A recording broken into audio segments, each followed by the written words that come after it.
Dear Thrive, I work in a business with a product-led marketing approach and we need to grow.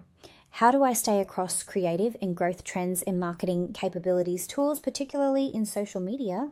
Maybe I'll touch on the product-led growth Mm. piece. And I'd sort of suggest a couple of things. You and I have talked about thought leadership, and you always challenge me on having an opinion about something and just getting things out there, right? And I think that's it's probably lovely advice for this particular one, where if you're an organization that is, in the position that you're in, product-led growth, you've got to be talking about the good stuff that you're actually doing. You've got to be talking about the testimonials and the great experience that customers are having.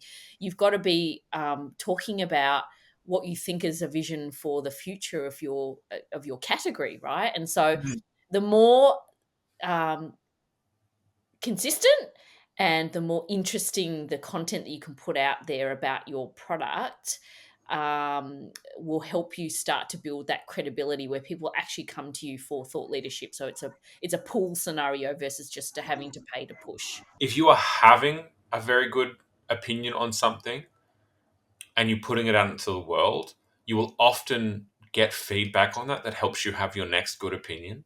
Like, Mm, this is my first point is just creating a feedback loop for yourself, and it doesn't have to be on LinkedIn or on TikTok or wherever.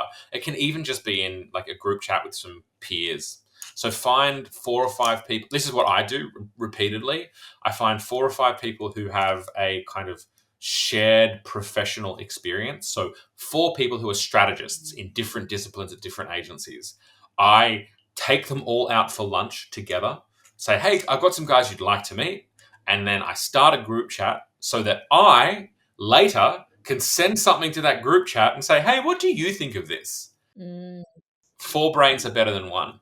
And particularly when you're in a business that's product led, you're maybe not surrounded by 5 people who share a discipline. mm, Creating an environment where you are, and what I'm describing in that is my approach to networking, which is that you create groups of networks of people that you can reach out to, ask questions about specific or non-specific, and grow from there. And then they will give you 4 points of view on a problem that you haven't had before. But you have to start by having an opinion and being willing to kind of put yours out into the world for that to work.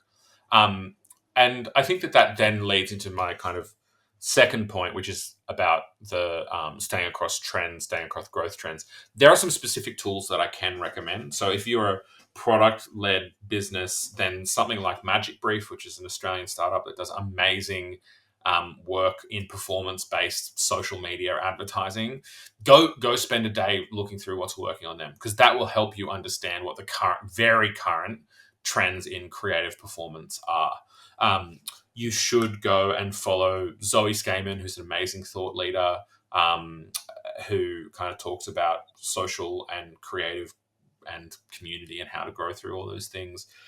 There are lots of people who I can talk to, right? Who are like, there are lots of really specific tools like that. You should be subscribed to Social Media Today to get the latest numbers, and you should go follow Emily, the social media coach, because she will give you kind of the key. These are all really practical things that can help that. But I think more important than any of that is creating a network of some variety that provides that stuff to you rather than you having to seek it.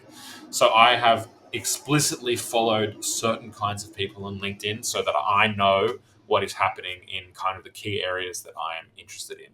I have on the same thing on TikTok. I have those group chats, and the number of times that I'll get a message about something that I absolutely should know but don't, just because I haven't run into it yet, from a friend who's saying, "Isn't this weird?" or "Isn't this exciting?" or "Isn't this interesting?" Um, and that really makes a difference for me. And like, that stuff's all really helpful in the mid and the long term. mm.